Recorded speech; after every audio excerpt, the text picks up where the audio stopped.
Hey everybody, welcome to the channel and welcome to Celebrate Sausage. I hope you're having a great time with this series so far. I hope you're having a great day, and I just hope that overall you are rocking life. In today's episode, you're going to see how a very popular South African dried sausage is made. It's called Droewors. We are welcoming a very special guest all the way from South Africa. This is my friend Xander with the YouTube channel X-Man & Co. He's going to show us how he takes this classic South African dry cured sausage and elevate it to a whole new dimension by just giving it a simple little twist. Welcome all of you guys to Celebrate Sausage Season 3. We are South African YouTube channel X-Man & Co. all the way in South Africa. It's a rainy day today and it's a perfect setting for Droewors. Droewors is a traditional South African snack. It's coriander seed based, spice wise, and it is truly amazing. Us South Africans, we enjoy it around a braai with friends, anytime snack. It seriously is a great snack. Droewors, direct translation, is dry wors. To English, dry sausage. Now, Droewors basically consist of beef that's been ground, added some spices, and then put into a number 22 casing. And guys, it's going to be brilliant. We've got about 2.2 kilograms of beef here today. We've used the flap cut of the beef.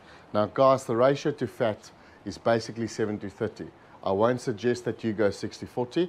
70-30 normally is perfect. This meat is not getting cooked today. It's going to be cured. Normally takes 2 to 3 days. As always, let me introduce you guys to all the ingredients we have here. They will be listed in the description below, so I'm just going to run through a few of them. We've got some brandy here today. That's a twist from your traditional recipe. We've got some Worcester sauce. Coriander is definitely a must. Some salt, nutmeg, cloves. We've got some ground pepper here. We've got cayenne pepper. That's really going to bring us that spiciness that we really enjoy on a Droewors. We also have some cold water. And this, guys, that's all you're going to need. Now, traditionally, you wouldn't need all of these ingredients. We do have another video that you're welcome to go check out on our channel, X-Man & Co. if you want the traditional recipe for Droewors. Without further ado, let's start making beautiful Droewors. We're going to start off by cutting your meat into small cubes. Now, the smaller the cube's going to be, the better it's going to be and easier it's going to grind. So basically, you want to make sure that your beef is smaller in cube size than your funnel, the hole that you're going to grind your meat today. You can see that we've got fat integrated in this meat, and that's why we chose this cut. If you do not have as much fat and you still need to make up that 70-30 ratio, I suggest that you use some beef fat to make sure that you make up 70-30 ratio between meat and fat. Making Droewors only consists of beef. We don't want to add any pork. We do make boerewors in South Africa, and then we do use some pork. Now that we've cut all our meat into beautiful small little cubes, it's time to move on to the next step. For Droewors, we only want to ground this beef once. Some guys might go for a second time, but we really find that going through it once is perfect. Another thing to remember, you are more than welcome at this stage to add all your spices. We don't like doing that. We're going to add our spices once all of this meat is ground properly. A few things to remember. Our meat, we made sure that it was in the fridge. It's a nice cold day here today, so it's not a huge issue, but you don't want to use room temperature or warm meat, as your fat is going to sit right at the end here on the disc, and you're going to have to end up cleaning your disc every so often. We also take other precautions. So what we do, you can see all these parts here in front of our grinder. Basically the parts that the meat's going to move through, we put it in ice cold water, and that's definitely going to aid you and help you to make sure that your fat doesn't get stuck at the end, gets like all room temperature and just clogs up this whole process. The next step, we're going to grind all these cubes of meat, and we're going to put it through a 4mm grinding disc. Now guys, you could use a 6mm, but out of experience, for Droewors, you need really fine piece of meat at the end. It really needs to be ground to a fine consistency. Now that we have a ground beef, it's time to add all the spices. We've got some whole seeds, coriander seeds here, and we need to grind them to a very fine consistency. Now guys, sometimes we do roast it beforehand, and you can very well do that. It's really going to enhance the flavors. We don't want to do that today because we've got lots of other spices here. They're definitely going to uplift this beautiful Droewors that we have here today. It's time to make the magic happen. Let's introduce all of these spices in the ground beef.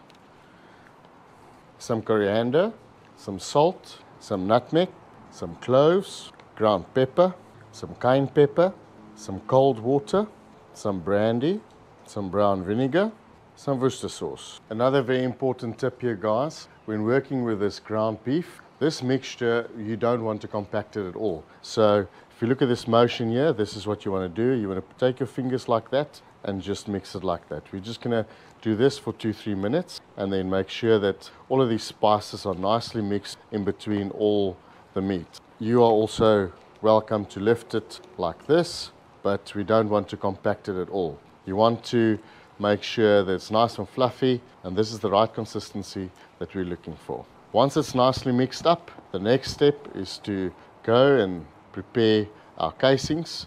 You want to wash your casings with some water, so we run water through it because obviously your casings most probably had some salt on it. Once we've done that, it's time to move over to the sausage filler.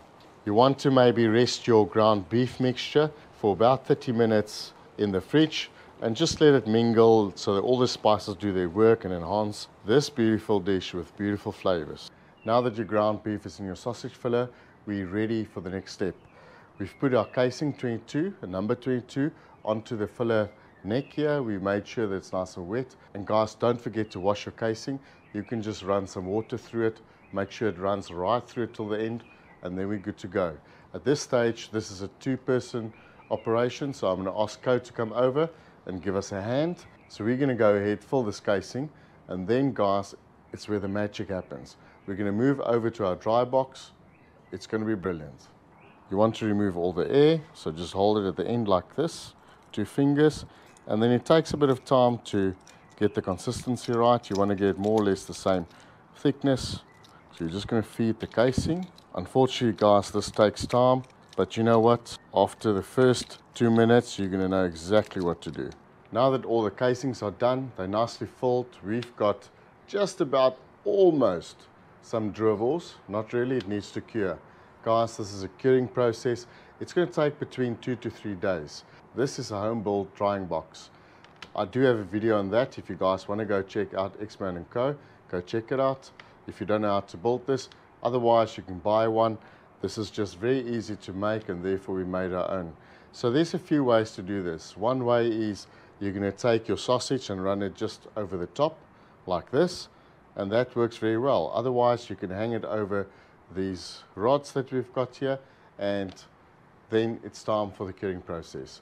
To help with all the drippings that might occur, we've got some paper at the bottom here just to soak up all of that.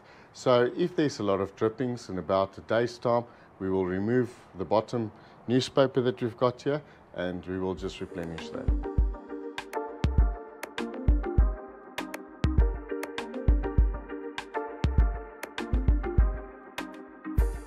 You'll notice we've got a light and we've got a fan.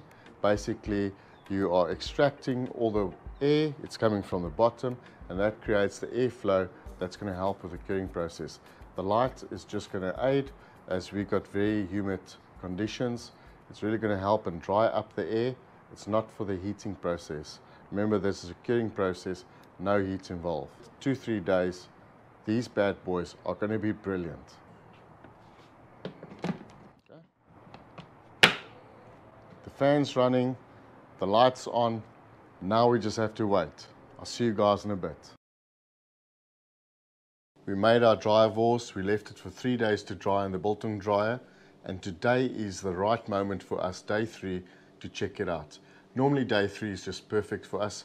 If you guys feel you need to have it a little bit more dry, you can leave it for 4 days, 5 days. We won't go past 5 days. 5 days normally for Droewors is perfect and dry. Let's go check out what they look like.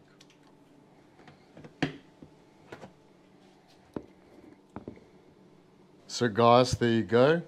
This is what our Droewors is looking like. This is just the shape, the way it was hanged. And as you guys can see, it just breaks off. This is day 3.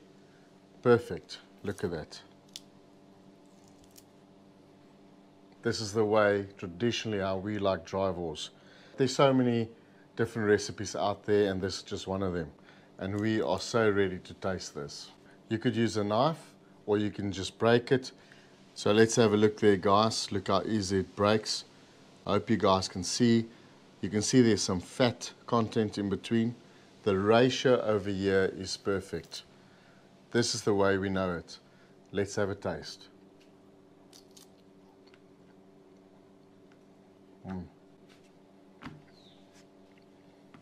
This is beautiful.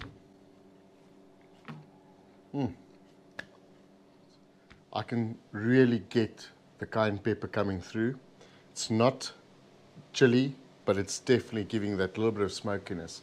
The coriander, the earthly flavors are definitely coming through. You can't taste the brandy, but boy oh boy, I can tell you, it's really elevating the taste, as this is different to the traditional way. Guys, you have to try it out. You've seen how easy it is. I hope you guys enjoyed the video. On that note, if you like what you're doing, guys, like, share, subscribe. Enable those notifications so you get notified as soon as we upload a new video. Thanks for watching. We cannot do it without you. We'll see you on the next one. Beautiful. Absolutely brilliant. This is a great sausage, guys. You know how I know? Because I've made it. It's easy. It's delicious. If you're just getting started in the world of dry curing sausages, you got to give this recipe a try. I'm going to have a link for it in the description box below. And of course, if you have any questions, you can always ask. I want to thank Xander from the YouTube channel X-Man & Co. for helping us out with this video. Be sure to check out his channel. He has got all sorts of incredible South African recipes, not only charcuterie like biltong and boerewors, but he's got all kinds of incredible, unique recipes so that you can enjoy the absolutely amazing cuisine of South Africa. I'll put a link to his channel in the description box below. Head on over there, show him some love, and tell him Two Guys and a Cooler sent you. Thanks a lot for being part of Celebrate Sausage. Be sure to tune in tomorrow, same time, same place, where we feature a brand new sausage making recipe. We'll see you then. Bye-bye.